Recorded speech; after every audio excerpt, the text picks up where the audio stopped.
जय हिंद साथियों, जय हिंद विद्यार्थियों। मैं मनीषा शर्मा, मेरी चैनल का नाम है study IQ 140 with Manisha Sharma. अभी हमारी साइकोलॉजी में मनोविज्ञान के संप्रदाय चल रहे हैं, जिसमें हमने संरचनावाद, आपके व्यवहारवाद और प्रकार्यवाद देख लिया।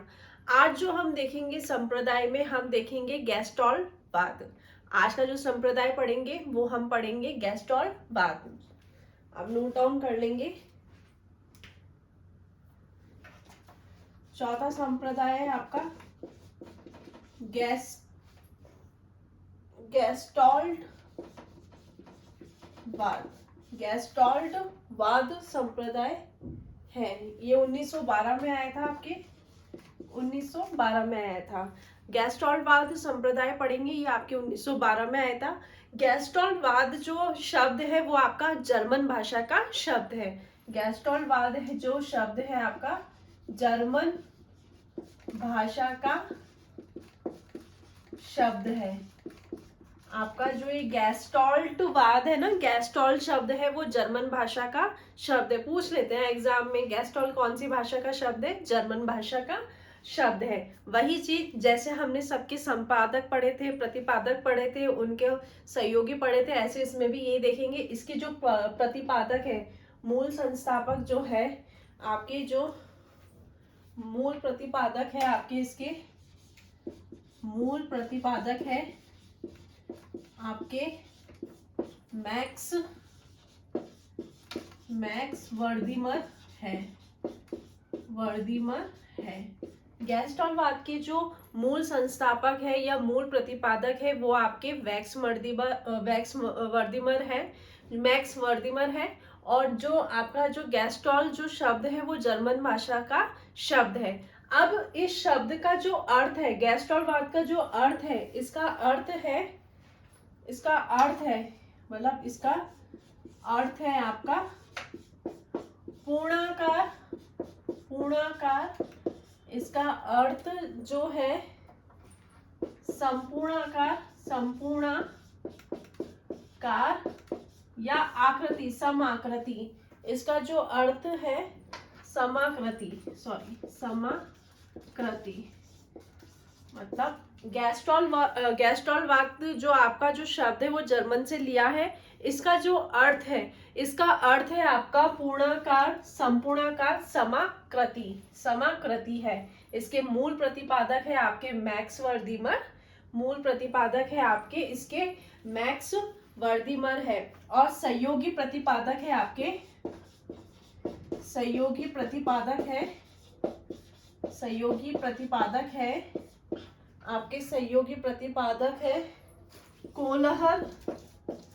कोलर, कोफका,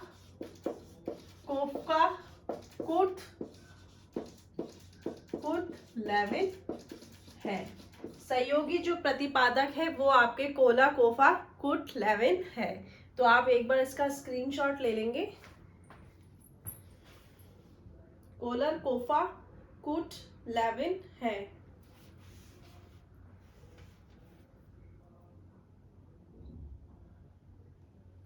ठीक है साथियों, ये हम देख रहे हैं गैस्टॉलवाद, जो कि गैस्टॉलवाद का जो जर्मन भाषा शब्द से लिया है, जिसका अर्थ होता है पूर्णाकार, संपूर्णाकार या समाकृति। इसके जो मूल प्रतिपादक है वो है आपके मैक्स वर्दीमर, और इनके सहयोगी जो है वो है आपके कोफा, कोलर, कुट लेविन है। और इसका जो अर्थ आपको मैंने बता दिया, पूर्णाकार है। अब ये संप्रदाय किस पे बल देता है, इसकी विशेष बात लिखेंगे।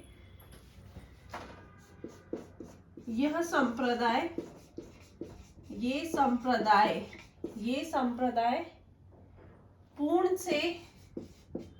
पूर्ण से अंश की ओर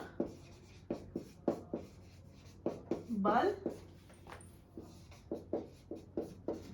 देता है। पूर्ण से अंश की ओर बल देता है। इसका मतलब आप देख रहे हैं, इसका जो अर्थ है पूर्णाकार, तो ये किस पे बल देगा? पूर्ण से अंश की ओर बल देता है। ये संप्रदाय पूर्ण से अंश की ओर बल देता है। यह प्रत्यक्षीकरण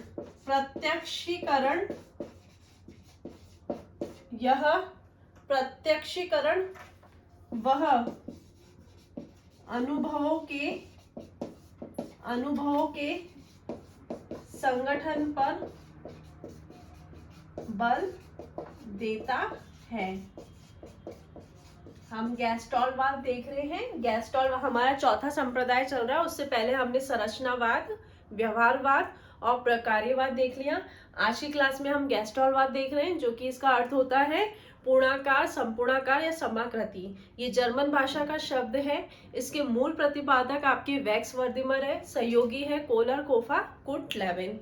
और ये संप्रदाय आपके पूर्ण से अंश की ओर बल देता है। एग्जाम में पूछ लेता है, ये जो लाइन है ना आपकी, पूर्ण से अंश की ओर बल कौन सा संप्रदाय देता है, तो आपका क्या आंसर होगा? गैस्टॉलवादी। ये वेरी इंपॉर्टेंट है, इसमें से एग्जाम में आया हुआ क्वेश्चन है, वेरी इंपॉर्टेंट है।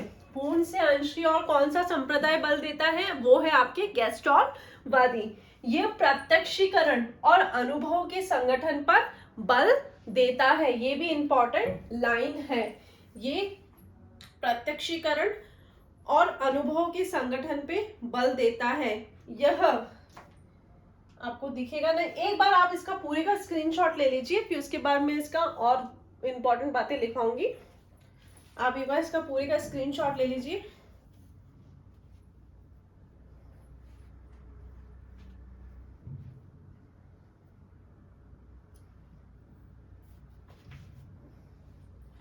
ठीक है,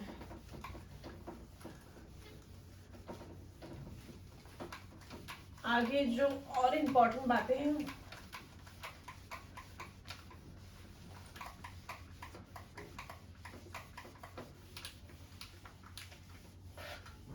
प्रत्यक्षीकरण पे बल देता है। नेक्स्ट है ये मानसिक, इसमें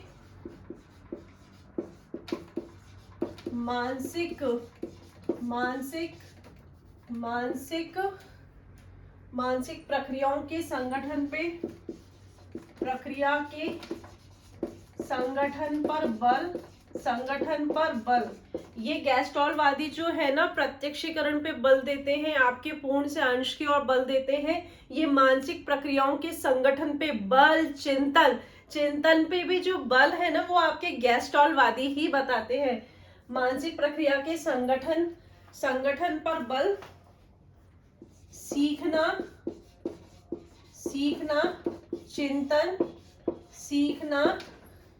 चिंतन वह स्मृति प्रक्रिया के समझने पर बल देता है। समझने पर बल देता है।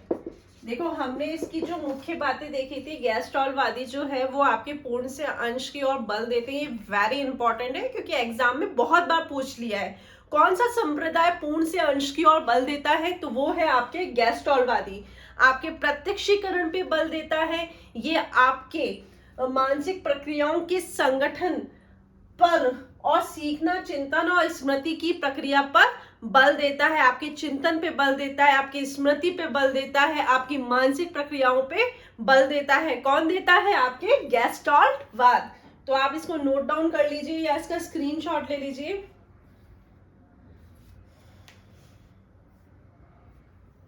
अब आप देखेंगे अंतर्दृष्टि क्या होता है। अंतर्दृष्टि, इसमें आपके आएगा अंतःदृष्टि। अंतर्दृष्टि होती है अचानक किसी वस्तु को देखते हैं। अचानक किसी वस्तु को देख के उसके प्रति जो सूझ बनाते हैं ना, वो आपकी क्या होती है? अंतर्दृष्टि। जैसे मैंने इस मार्कर को देखा, अब मार्कर को देख के मैंने जो इसके प्रति जो सूझ बनाई, जो मैंने इसके प्रति जो सोच बनाई, वो क्या होती है? आपकी अंतर्दृष्टि। तो ये इंपॉर्टेंट है। आप इसके जो गैस्टॉलवादी की जो छोटी छोटी बातें हैं वो आपको पूरे नोट डाउन करवा रही हूँ।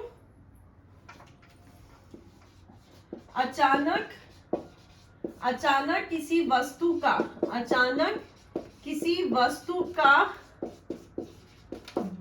ज्ञान होता है, या अचानक किसी वस्तु का ज्ञान होता है या सूझ सूझ होती है, वो क्या होती है आपकी, होती है।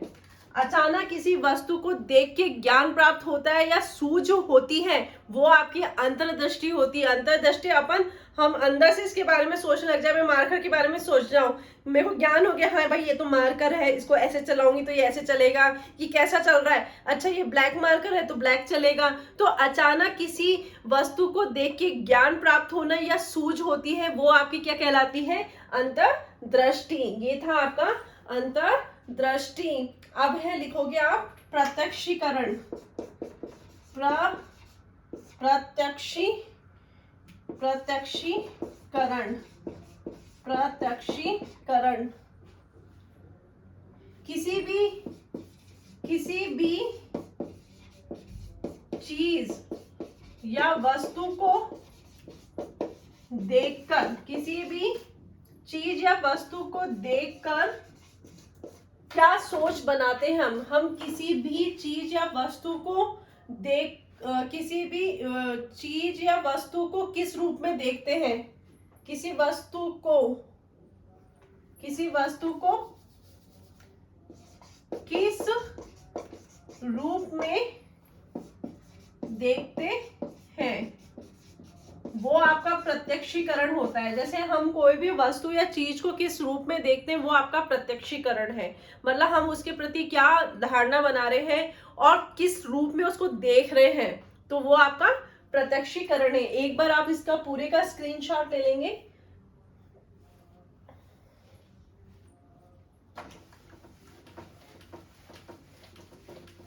हम गैस्टॉलवाद देख रहे हैं। गैस्टॉलवाद आपके 1912 में आया था, जो जर्मन भाषा का शब्द है, जिसका अर्थ होता है पूर्णाकार या संपूर्णाकार या समाकृति। इसके प्रतिपादक है आपके मैक्स वर्दीमर और इसके सहयोगी प्रतिपादक है आपके कोलरकोफा कुटलावेन।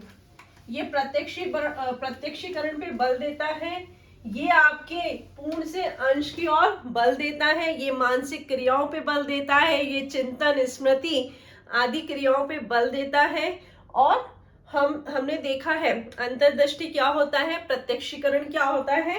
नेक्स्ट हम देखते हैं संपूर्ण से अंश।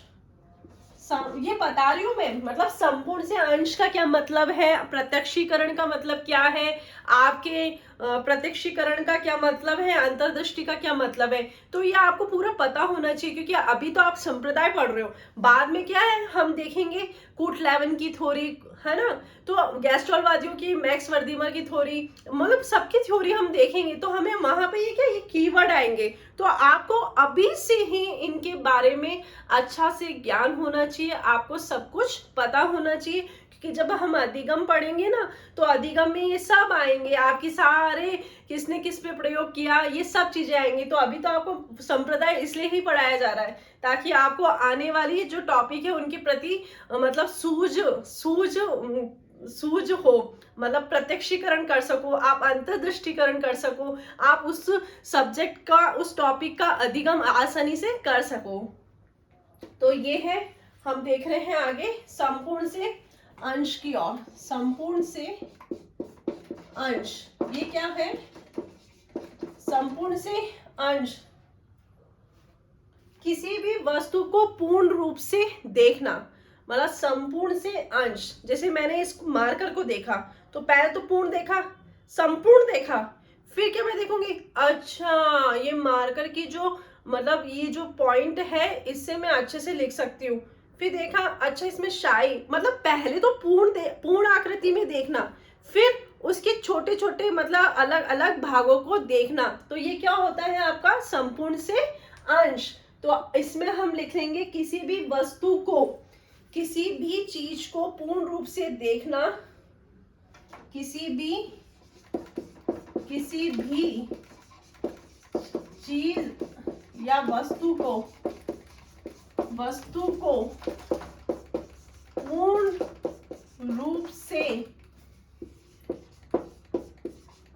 रूप से देखना, किसी भी चीज या वस्तु को पूर्ण रूप से देखना, फिर उसके अंश को देखना, फिर उसके अंश को देखना। कैसे हो? जैसे संपूर्ण से अंश, कोई हमारे सामने आता है, पहले तो हम व्यक्ति को देखते हैं, हाँ, फिर क्या कहते हैं कि 2 मिनट के बाद जब हमारे सामने ज्यादा देर तक रुक जाता ना, तो पहले फिर हम उसके फेस को देखेंगे, हाथ को देखेंगे, पैर को देखेंगे, उसके कपड़े को देखेंगे। तो ये क्या है? ये गेस्टॉल्ट वादियों की तो थ्योरी है कि आपके संपूर्ण से अंश की ओर देखता है। मतलब पहले पूर्ण, मतलब किसी वस्तु को पूर्ण रूप से देखना, फिर उसके अंश को देखना, मतलब उसके हाथ को देखा, उसके पैर को देखा, उसके फेस को देखा, उसके कपड़े को देखा, उसकी चप्पल को देखा, उसने कौन सी कलर की नेल पेंट लगा रखी है, वो सब देखा। तो ये क्या है? संपूर्ण से अंश की ओर देखना है। तो ये क्या है इसका? संपूर्ण से अंश की ओर देखना है। अब ये गैस्ट्रोलवादियों ने चिंतन के 3 प्रकार बताए। इसमें आया था ना आपके चिंतन, स्मृति, मानसिक प्रक्रियाओं पे बल देता है। तो इन्होंने गैस्ट्रोलवाद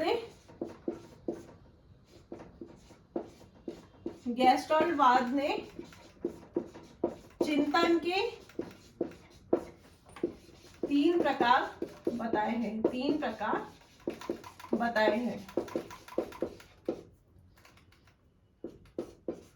साथियों, विद्यार्थियों, मैं आपको जो भी संप्रदाय पढ़ा रही हूँ उसमें मुख्य बातें और जो आपकी परीक्षा की दृष्टि से इंपॉर्टेंट है, जो आपके एग्जाम में आ चुके हैं, आपको बिल्कुल सरल भाषा में पढ़ा रही हूँ ताकि आपको आसानी से समझ में आ जाए। मेरा उद्देश्य आपको पूरा किताब छपाने का नहीं है, पूरी किताब बताने का नहीं है।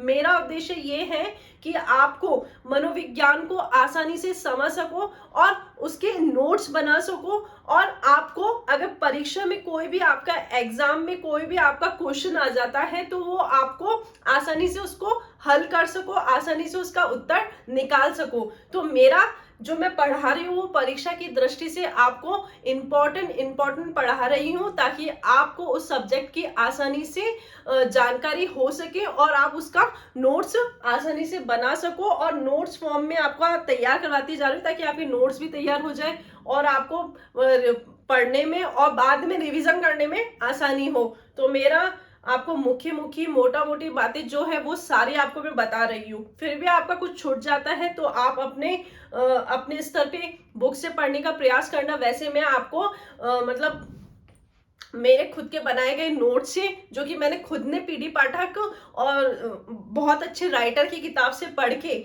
मैं आपको जो विशेष मोटा मोटी बात है वो आपको पूरा पढ़ाने का प्रयास कर रही हूँ। तो ये है गैस्ट्रोलवादियों ने चिंतन के 3 प्रकार बताए हैं, जिसमें है आपका पहला है उत्पादी चिंतन। उत्पादी चिंतन, उत्पादी चिंतन क्या होता है? उत्पादी चिंतन, उत्पादी चिंतन क्या होता है? जिसमें बालक किसी लक्ष्य को पहुंचने के लिए प्रत्यक्ष रूप से जो कार्य करता है। तो ये उत्पादी चिंतन क्या होता है? जिसमें बालक लक्ष्य और उस तक पहुंचने के साधन में प्रत्यक्ष संबंध स्थापित करता है। इसमें लिखेंगे जिसमें बालक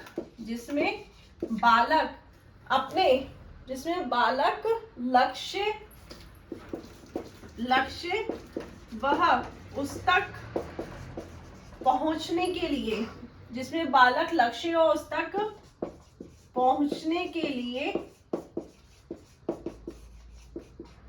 जिसमें बालक लक्ष्य और उस तक पहुंचने के साधन में प्रत्यक्ष जिसमें बालक लक्ष्य उस तक पहुंचने के साधन में प्रत्यक्ष संबंध स्थापित करता है।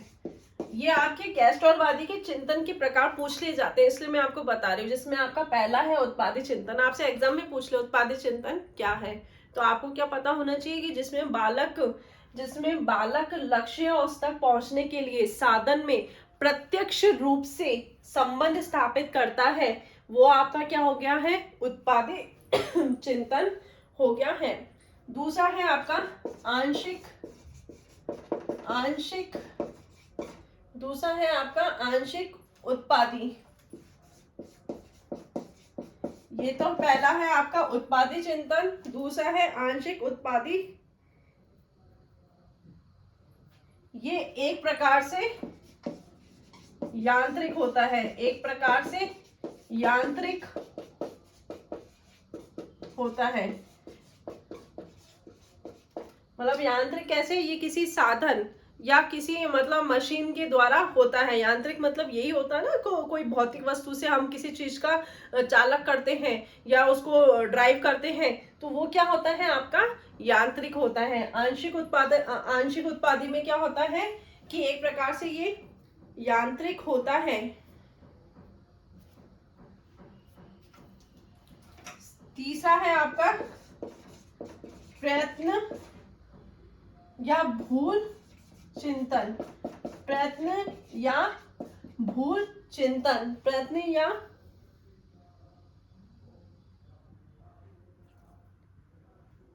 अब इसमें क्या होता है, इसमें प्रयत्न और भूल चिंतन में क्या होता है, व्यक्ति के सामने आपकी समस्या होती है, अब वो समस्याओं का समाधान ढूंढने का प्रयास करता है।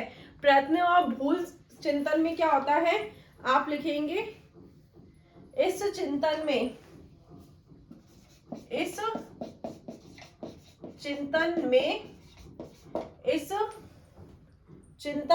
प्रयत्न वह भूल की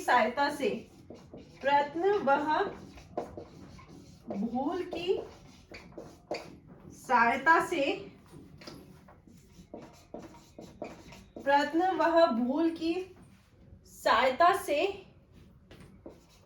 समस्याओं के पहलू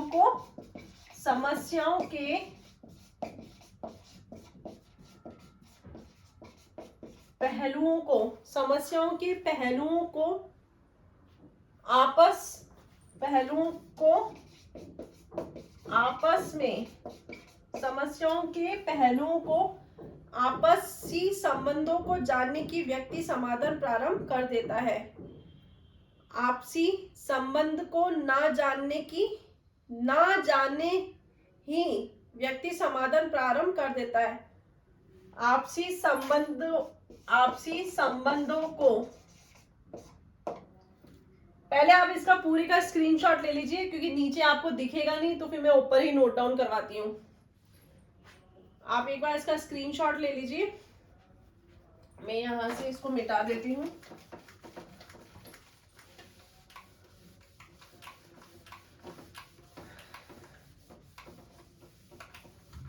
ये मैंने आपको लिखाया है प्रयत्न और भूल चिंतन।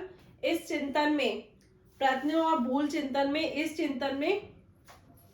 भूल की सहायता से समस्या के पहलू के आपसी संबंध को न जानने ही व्यक्ति समाधान प्रारंभ कर देता है। आपसी संबंध को मतलब क्या होता है कि व्यक्ति एक दूसरे को नहीं जानता है, लेकिन आपके सामने क्या बोलते हैं समस्या आती है, तो आप बिना जाने ही उस समस्या का समाधान करने का प्रयास करने लग जाते हो। इसका तात्पर्य ये है।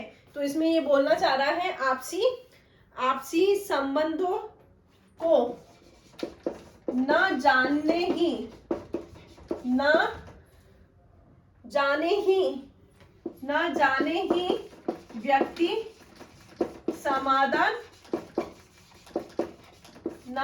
ही व्यक्ति समाधान प्रारंभ कर देता है।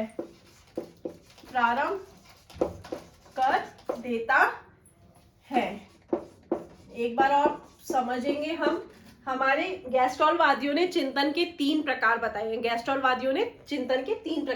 पहला है आपका उत्पादी चिंतन, जिसमें क्या होता है, बालक लक्ष्य व उस तक पहुंचने के लिए साधन में प्रत्यक्ष संबंध स्थापित करता है। उत्पादी चिंतन क्या होता है, बालक क्या करता है, लक्ष्य, उसका जो लक्ष्य होता है उस तक पहुंचने के लिए उसमें संबंध स्थापित करना प्रारंभ कर देता है। आंशिक उत्पादी क्या होता है, आंशिक उत्पादी एक प्रकार का यांत्रिक होता है, जिसमें आपको मशीन की सहायता से आप उस पर कार्य करते हैं, ये यांत्रिक होता है। प्रत्यय और भूल चिंतन क्या होता है? इस चिंतन में प्रत्यय और भूल की सहायता से समस्याओं के पहलुओं को, आपसी संबंध को न जाने, समस्याओं के पहलुओं को आपस में न जाने व्यक्ति हो ना, उसको सॉल्व करने की कोशिश करता है। ये था आपका प्रत्यय और भूल।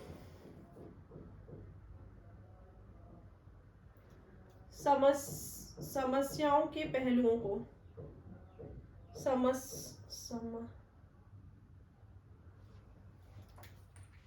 हाँ, तो एक बार आप इसका पूरे का स्क्रीनशॉट ले लेंगे, फिर मैं आगे और पढ़ाती हूँ, आपको बताती हूँ।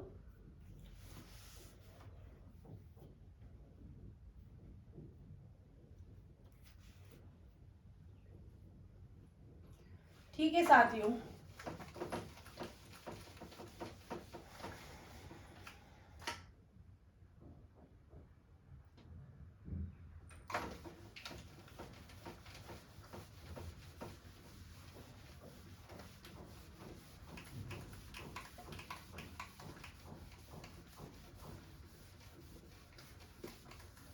अब है गैस्ट्रोलवादियों ने 7 नियम बताए। वे पूछ लेते हैं गैस्ट्रोलवादियों ने कितने नियम बताए और उनके क्या क्या नाम है। तो अब गैस्ट्रोलवादियों ने 7 नियम बताए हैं जो कि आपको पता होना चाहिए।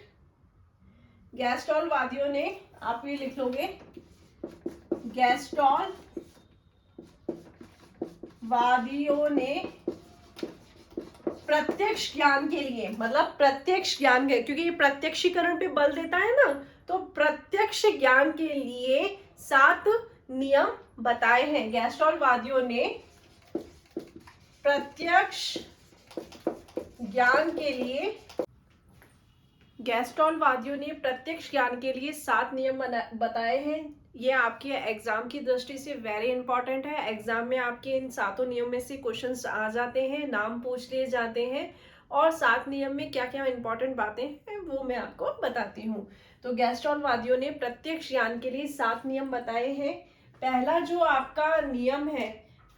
नियम है वो आपका है समानता का नियम। पहला नियम है आपका समानता का नियम। समानता के नियम में इसमें आपकी वस्तु संरचना समान होनी चाहिए। वस्तु संरचना समान होनी चाहिए।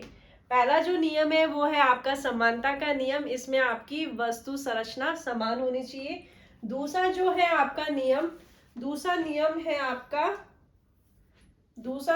आपका निकटता का नियम।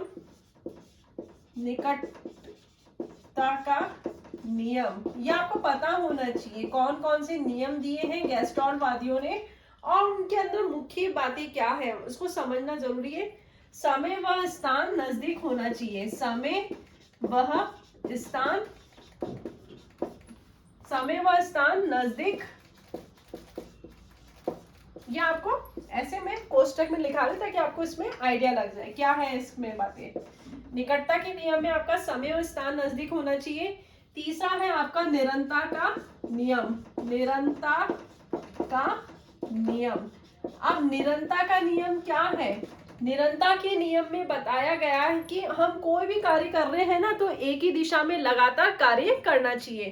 तो इसमें लिख लेंगे एक ही दिशा में लगातार बढ़ना। एक ही दिशा में लगातार बढ़ना। अपन को भी कहा जाता है ना, जब हम पढ़ाई कर रहे हैं तो उसमें वो नियमित होने चाहिए, निरंतरता होनी चाहिए। तो निरंतरता के अंदर क्या है आपका एक ही दिशा में लगातार बढ़ना। ये हम गैस्ट्रोलवादियों के प्रत्यक्ष ज्ञान के आधार पे 7 नियम पढ़ रहे हैं। चौथा है आपका वस्तुनिष्ठ सेट का नियम। वस्तुनिष्ठ सेट का नियम, इसके अंदर क्या है आपके वस्तु के प्रति विशेष पैटर्न का प्रतिरूपी देखना। वस्तु के प्रति, इसके अंदर हम देख लेंगे वस्तु के प्रति विशेष पैटर्न, जैसे पहले देखा वैसे देखना। वस्तु के प्रति विशेष पैटर्न जैसे पहले देखा वैसे देखना। ठीक है। अब पांचवा है, ये वस्तुनिष्ठ सेट का नियम है। पांचवा है आपका उत्तर आकृति का नियम। उत्तर आकृति का नियम। उत्तर आकृति का नियम में क्या आ जाएगा आपके, व्यक्ति देखे गए उद्दीपकों को संतुलित और समेकित रूप में देखना। व्यक्ति देखे गए उद्दीपकों को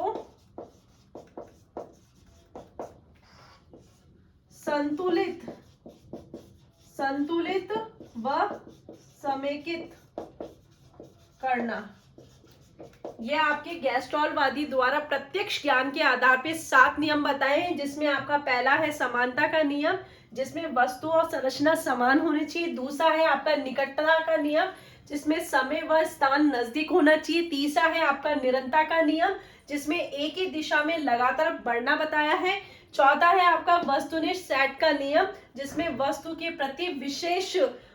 प्रति विशेष पैटर्न जैसे पहले देखा वैसे ही देखना। मतलब आपको एक पैटर्न दे दिया जाएगा, मतलब आपको क्या है कि जैसे 2 पैटर्न है तो पहला पैटर्न भी वैसा ही होना चाहिए और दूसरा पैटर्न भी वैसा ही होना चाहिए। तो वस्तु के प्रति विशेष पैटर्न जैसे पहले देखा वैसे देखना। पांचवा है उत्तर आकृति का नियम, जिसे हम वस्तु देखे गए उद्दीपकों को संतुलित और समेकित करता है। छठा है आपका समवर्ती का नियम। समवर्ती का नियम। समवर्ती का नियम क्या है?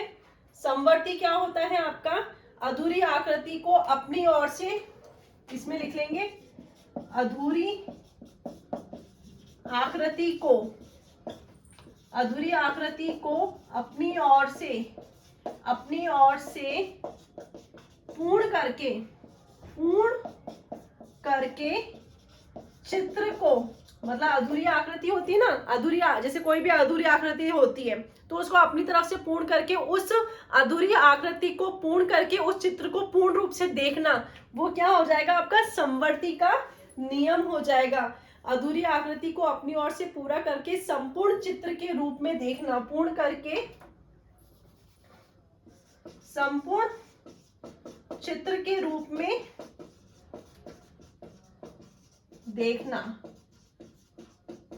ये था हमारा गैस्ट्रॉलवादियों का प्रत्यक्ष ज्ञान के आधार पे 7 नियम, जिसमें हमने समानता का नियम देख लिया है, निकटता का नियम, निरंतरता का नियम, वस्तुनिष्ठ सेट का नियम, उत्तर आकृति का नियम, समवर्ती का नियम। यहाँ पे जगह नहीं है, मैं आपको आगे करवाती हूँ। एक बार आप इसका पूरे का स्क्रीनशॉट ले लेंगे ताकि हम आगे बढ़ सके। ये चल रहा है हमारा गैस्ट्रॉलवादियों का नियम। 7वां नियम है आपका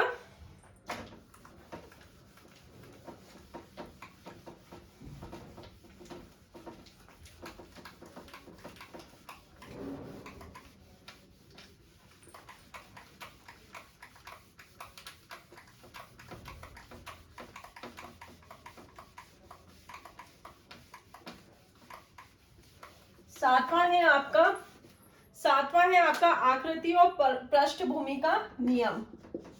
आकृति वह पृष्ठभूमि का नियम। आकृति वह पृष्ठभूमि का नियम। इसमें हम देखेंगे, इसमें क्या होता है, किसी आकृति के रूप में संगठित जो निश्चित पृष्ठभूमि पर दिखाई देता है। प्रत्यक्षण किसी आकृति, मतलब इसमें क्या बोला है, आकृति व पृष्ठभूमि का नियम क्या है कि प्रत्यक्षण किसी आकृति के रूप में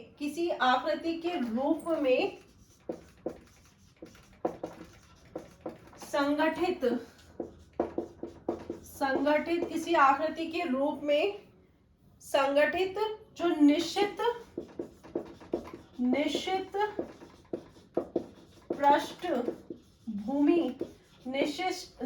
निश्चित पृष्ठभूमि पर दिखाई देता है। ये था हमारा 7वां आकृति और पृष्ठभूमि का नियम। साथियों, विद्यार्थियों, हमने देखा गैस्ट्रॉल वादियों के प्रत्यक्ष ज्ञान के आधार पे 7 नियम। एक बार आप इसका पूरे का स्क्रीनशॉट ले लीजिए। आज की क्लास में हमने देखा है गैस्ट्रॉलवाद। गैस्ट्रॉलवाद आपका जर्मन भाषा शब्द से लिया है, जिसका अर्थ होता है संपूर्णाकार, पूर्णाकार या समाकृति। आपके इसके मूल प्रतिपादक है वैक्स वर्दिमर और इसके सहयोगी प्रतिपादक है कोलर कोफा कुटलेविन। ये आपके संपूर्ण से अंश की ओर बल देता है, प्रत्यक्षीकरण पे बल देता है, आपकी स्मृति, मानसिक क्रिया और चिंतन पे बल देता है। इसका हमने चिंतन के 3 प्रकार देखे हैं। उसके बाद हमने इसके 7 नियम के बारे में देखा है। तो आज की क्लास हमारी यहीं समाप्त होती है। जय हिंद साथियों, जय हिंद विद्यार्थियों, धन्यवाद।